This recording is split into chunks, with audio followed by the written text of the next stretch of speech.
नामांकित शिव स्वरूप ललाटी शोभत त्रिपुंड।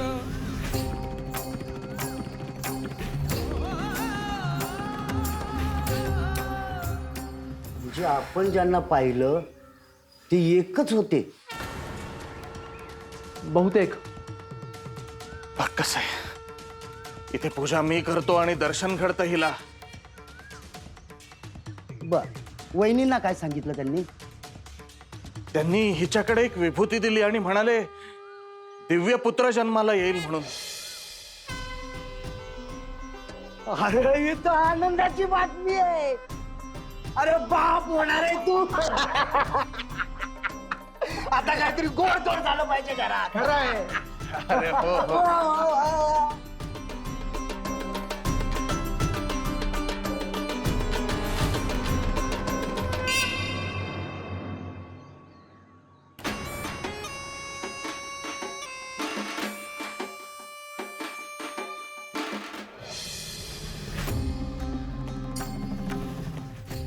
बारा वर्षांनी मी जेव्हा पुन्हा परत येईन तेव्हा चैतन्य स्वरूप अशा मुलाची माझी भेट होईल। त्याला पाहण्यासाठी मी उत्सुक आहे। शिवभक्ताच्या घरात माझ्याकडून पहिल्यांदा विभूती दिली गेली, हाही उत्तम योगच आहे।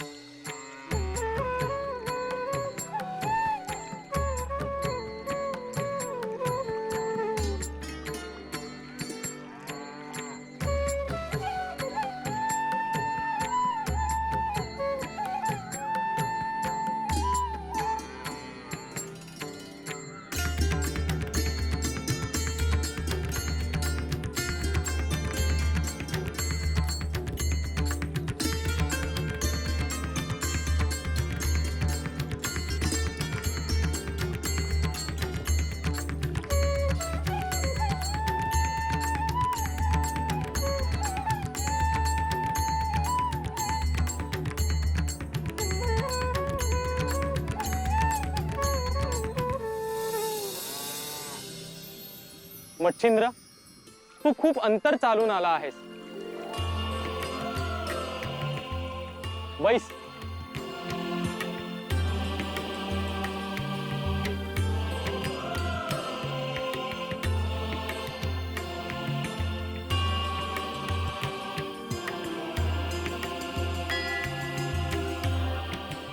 कसा आहेस?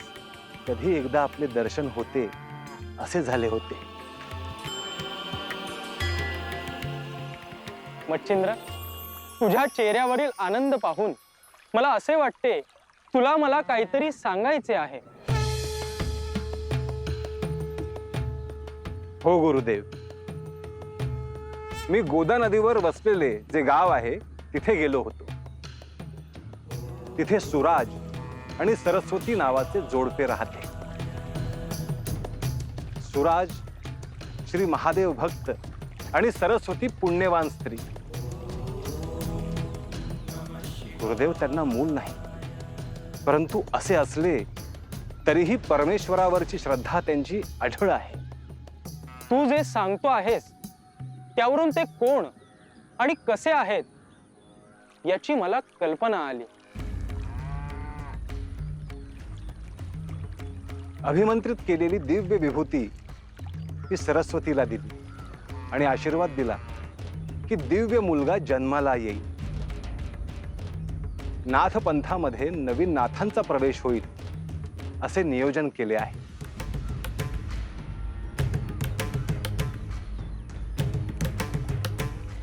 मच्छिंद्र, तुझा जन्म कसा झाला हे तुला ठाऊक आहे? होय, माझा जन्म त्या दिव्य माशाच्या पोटी झाला। तो मनुष्याच्या पोटी का नाही झाला? कारण विधीचे तसे विधान नव्हते।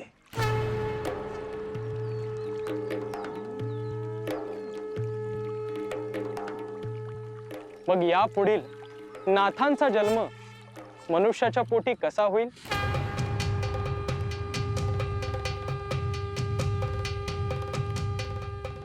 परंतु गुरुदेव, मी जी दिव्य विभूती सरस्वतीला प्राशन करायला दिली त्याचे काय होईल?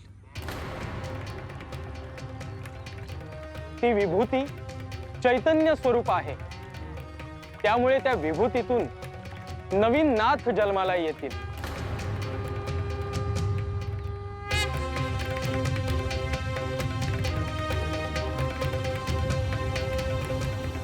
परंतु सरस्वतीच्या पोटी ते जन्म घेणार नाहीत.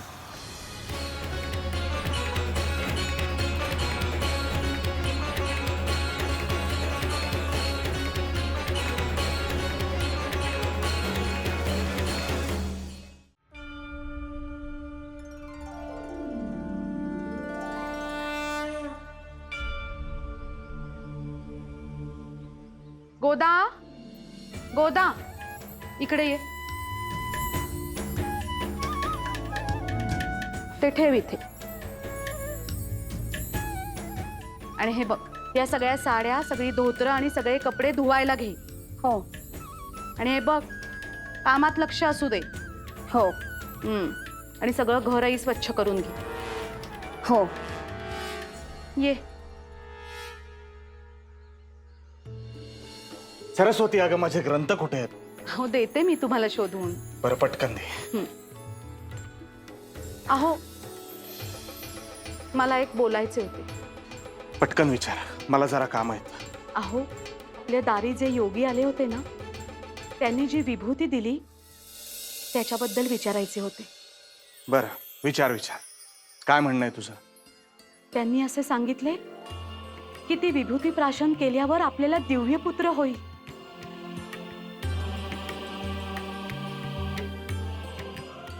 सरस्वती, हे बघ, माझं मन सांगतंय की आपल्या दारात परमेश्वर येऊन गेला, पण आपल्यालाच ते ओळखता आलेलं नाहीये.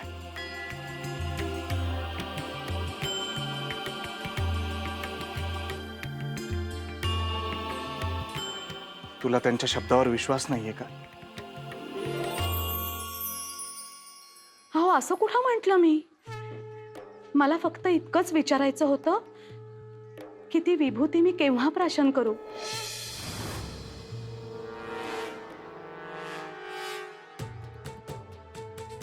सरस्वती, अगं ती विभूती दिव्यच आहे. ती प्राशन करण्यासाठी तुला वेळ, तिथी पाहायची गरज नाही. आत्ता जरी ती विभूती तू प्राशन केलीस तरी चालेल. कळलं?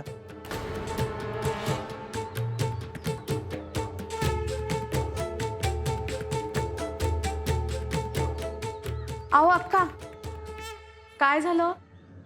तुम्ही मला काही सांगितलं नाही. काल दारात योगी आले होते, ते काय म्हणाले? गोदा, तू तुझ्या कामाकडे लक्ष दे बघू. अहो तसं नाही, हे काय लपून राहणार आहे? कधीतरी समजेलच ना.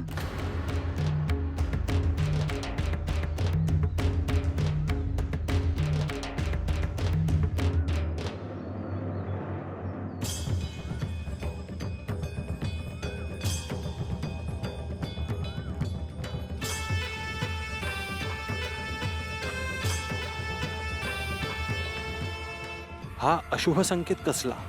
काय अघटित घडणार आहे?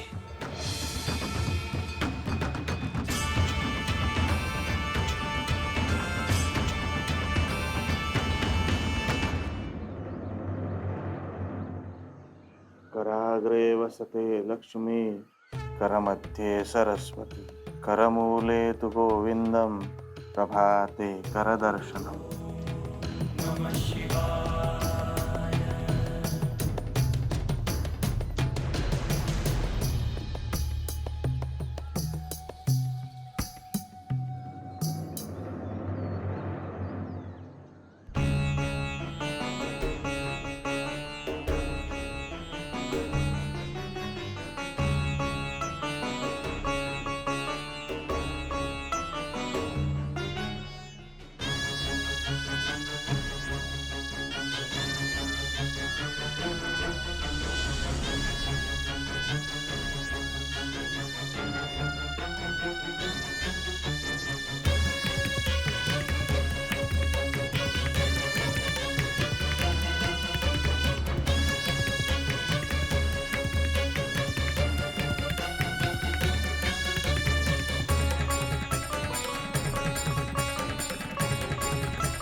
हे कसलं स्वप्न? हा तर दृष्टांत आहे. याचा अर्थ काय समजायचा?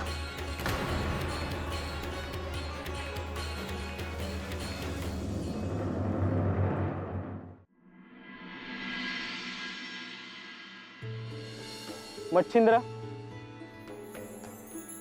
आज ही गाय आणि वासरू यांची सेवा कर. जशी आज्ञा गुरुदेव.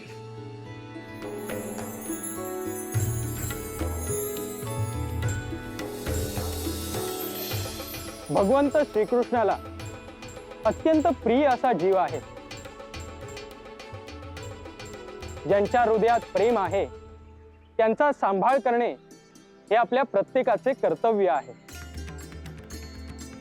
गुरुदेव, मी आता लगेच जातो आणि यांच्या स्नानासाठी पाणी घेऊन येतो. त्यांना स्नान घालूया आणि मग मला नियमाप्रमाणे करवीर नगरीत दीक्षेसाठी जायचे आहे. जशी आज्ञा गुरुदेव.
बरं, मी मंदिरात जाऊन आलो.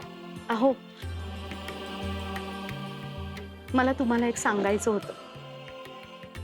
मी मंदिरातनं परत आल्यावर सांगितलं तर नाही का चालणार? अहो, असं काय करता तुम्ही? तुम्ही गावातल्या सगळ्या देवळांमध्ये जाणार, सगळ्या देवांचं दर्शन घेणार, मग उशीर नाही का होणार? अगं लवकर येतो मी. हो, असं काय करताय तुम्ही? मी इतकं महत्वाचं सांगतेय तुम्हाला आणि तुम्ही. सरस्वती, अगं देवांसाठी संकल्प सोडलेला असतो, तेव्हा ते भक्ताची वाट पाहत असतात. त्यांना असं तिष्ठत ठेवणं योग्य नाही. अहो, पाषाणाची तर मूर्ती ती कशी तिष्ठत असेल? तुझ्यासाठी ती पाषाणाची मूर्ती असेल, परंतु माझ्यासाठी तो जिवंत देह आहे परमेश्वराचा. मला त्याचे डोळे दिसतात, मला त्याच्या पायांचा स्पर्श जाणवतो. अहो, आता तुम्ही आधी माझं ऐकणार आहात का? मला कधी एकदा तुम्हाला सांगते असं झालंय. सांग. अहो, मला ना पहाटे स्वप्न पडलं होतं. पहाटे सांगितलं नाहीस तू? तुम्ही ब्राह्म मुहूर्तावर उठणार, मग कधी सांगणार? बरं, पटकन सांग, मला उशीर होतोय. काय दिसलं स्वप्न? एक मोठं असं सरोवर होतं. त्या सरोवरात खूप कमळं होती. अत्यंत रम्य असं वातावरण होतं. मी त्या दिशेने चालत गेले, कारण मला तिथे बाळाचा आवाज ऐकायला येत होता.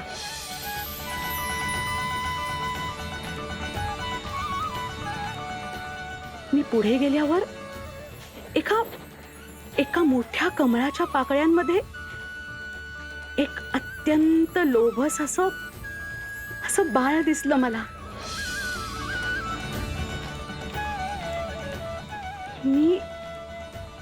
मी त्याला उचलायला पुढे गेले आणि इतक्यात मला जाग आली.